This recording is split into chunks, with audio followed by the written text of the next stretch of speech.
Hello बच्चों, let's read this question. What question says impedance of LCR series circuit in alternating current of increasing frequency is best represented by।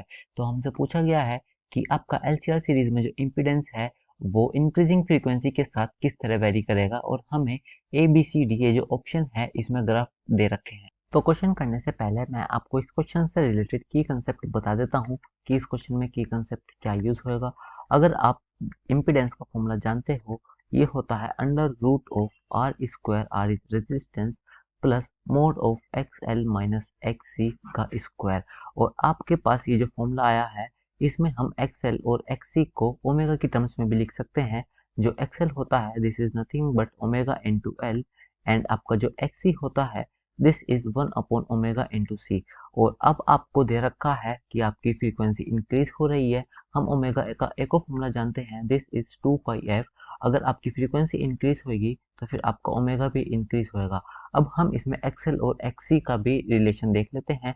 तो जो आपका XL होता है this is omega into L, आपका omega increase हो रहा है तो फिर आपका एक्सएल भी इंक्रीज होएगा।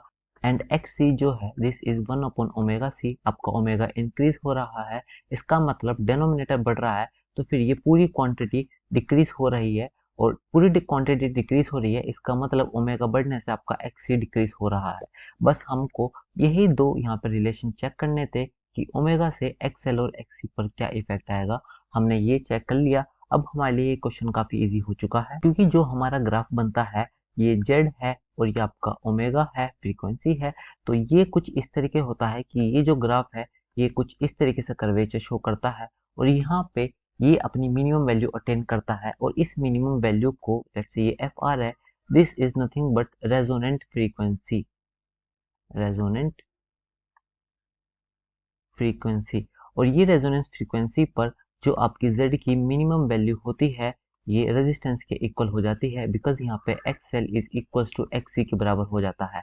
और यहाँ पर इस रीजन में ये पूरा आपके पास कैपेसिटिव रिएक्टेंस होता है जिसको मैं एक्सी से डिनोट करता हूँ, और ये रीजन में आपके पास इंडक्टिव रिएक्टेंस ज़्यादा डोमिनेट करता है, इसको मैं एक्सएल से रिप्रेजेंट करता हूँ।